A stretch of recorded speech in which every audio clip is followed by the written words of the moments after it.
Hi, I am Nish and I would like to welcome you to the GoSketch Showcase class.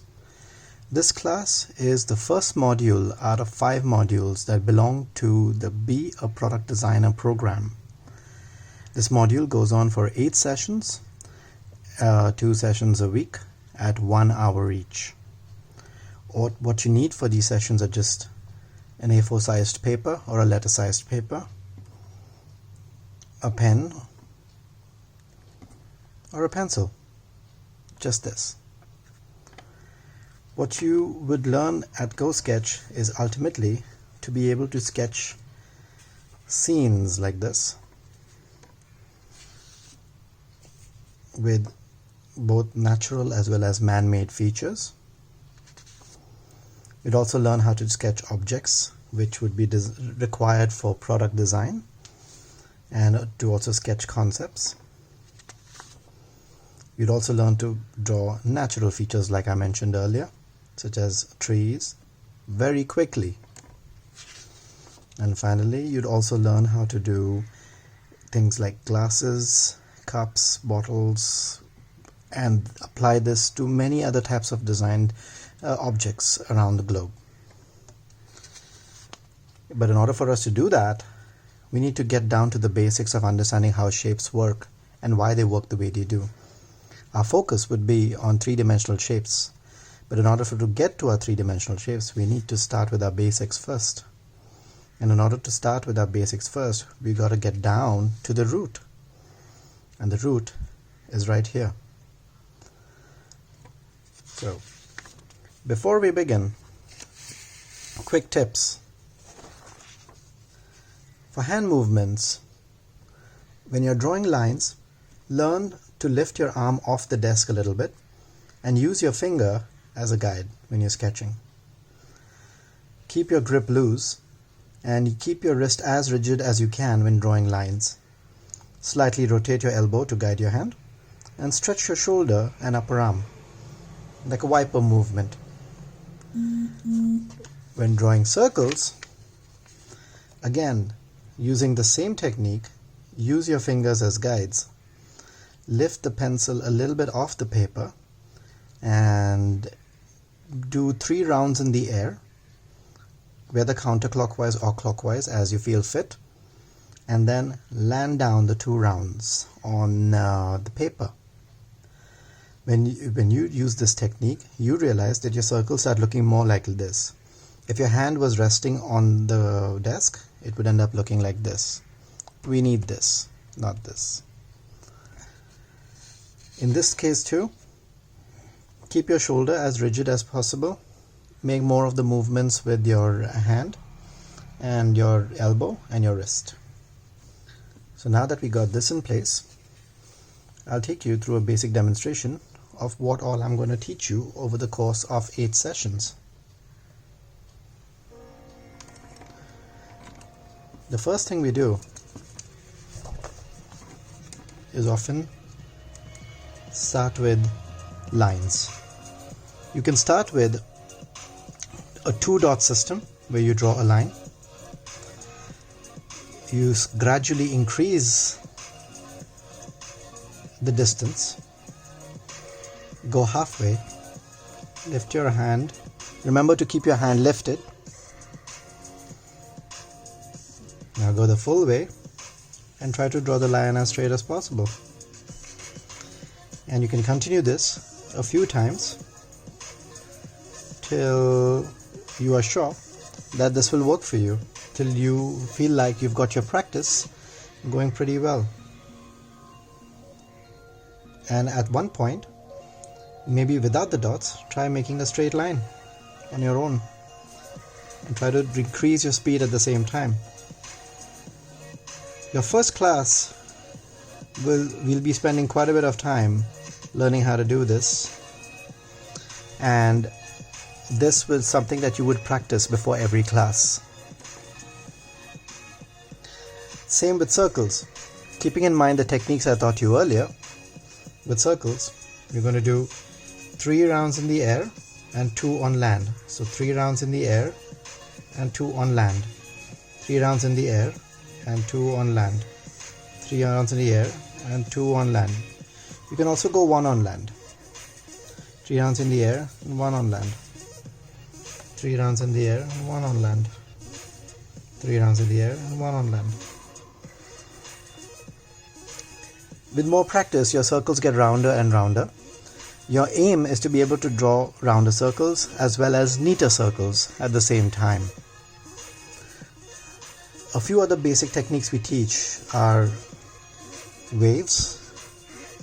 This is to help you ease up your hand, where all you do is just create waves. Keep your hand loose as possible. This will help you get your hands go really loose. Your wrist especially. We also do things like loops and knots. This helps you navigate your flow, helps you open your wrist and bones up so that you can sketch better.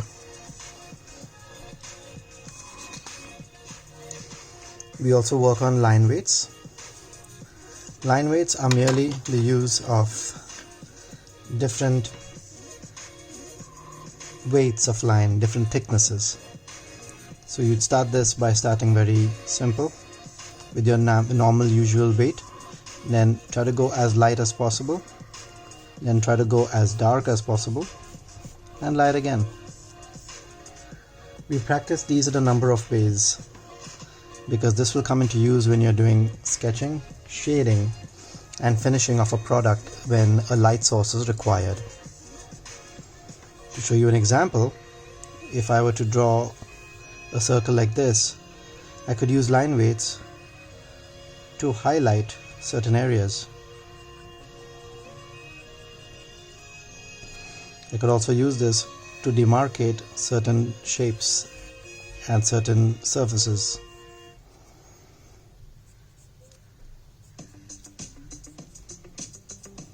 Like this, for example.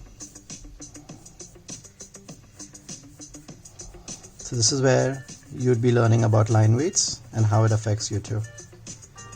How it makes your design stand out, no matter how simple it may be.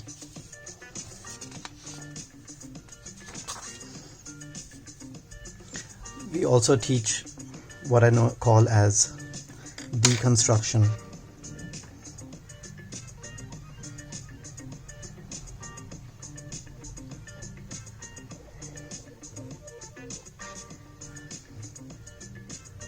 Deconstruction.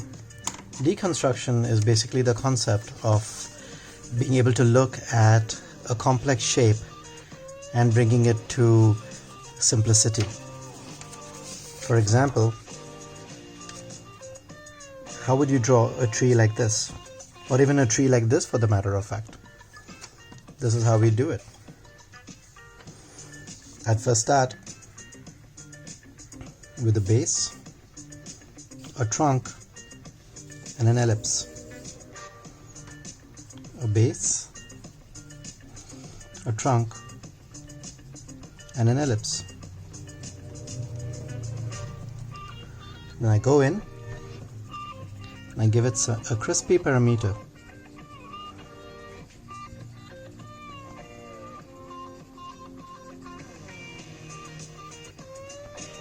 And then we go in with a lighter crispy perimeter that is kind of broken. Give it a few smiles, crispy smiles, to denote foliage or leaves. And finally, I finish this with a trunk that starts narrow and gets wide. And I can add in a little bit of shading if required. A little bit more using my line weights, and voila, there you have it, something that looks 3D. We use this technique to build any kind of tree, any kind of plant, shrubs, including man-made objects. I'll also be teaching you how to quickly come up with shapes of objects that you use on a daily basis. For example, a cup or a glass. All I do is I teach what I call as the tic-tac-toe box method, the tic-tac-toe box. I'll be teaching you how to formulate glasses using simple shapes and observations.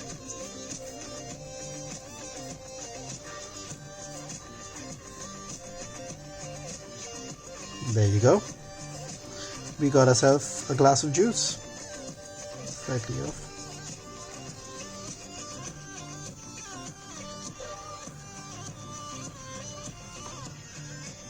There you have it. So these techniques will allow you to sketch up objects which you otherwise thought were tough to sketch within the span of a few minutes. This would be especially critical when you're trying to explain your ideas, thoughts, and processes to your clients, to your friends, to your teachers, to your audience in general. Again, I'll give it a little bit of shading. Increase it a little bit.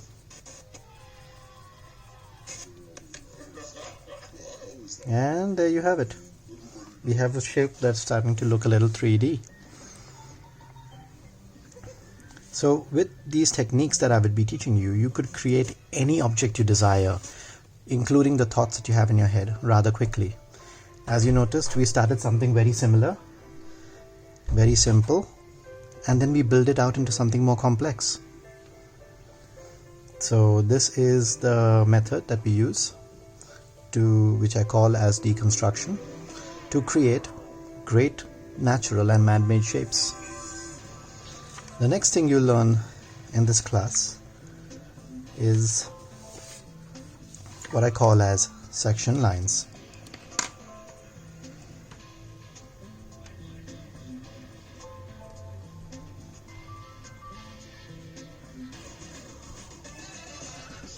So,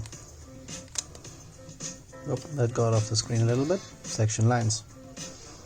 This is an exercise I use to draw organic shapes and bring them to life, bring them to pop out from and look 3D. A simple way to show you is, let's say for example, there's this thing right here. How do you make this look 3D? Simple. I start by giving it latitudinal curves, trying to bring it to life little by little. This looks interesting, kind of mesmerizing, but I go in there and give it another shape. I go in there and give it another longitudinal line. I go in there and give it another longitudinal line. Now you must be wondering, why is he doing that? I'm doing this to be able to mark what surfaces I may be dealing with when I go into shade, or when I go into build out this into some sort of a device, for example. So here is where I would probably show you that if I were to shade now, using these lines as support, I'll be able to get myself a three-dimensional shape.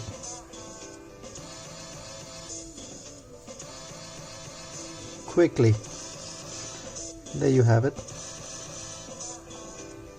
We got ourselves a quick shape in 3 dimension.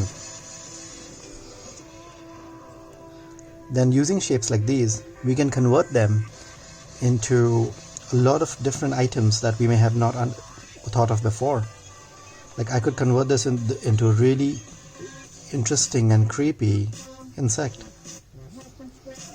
using similar techniques that I showed you earlier in deconstruction. I could almost quickly and instantaneously convert what was this little squiggly into an insect of sorts, or some sort of a creature. You could also use the same technique to be able to give it a feature like the wings,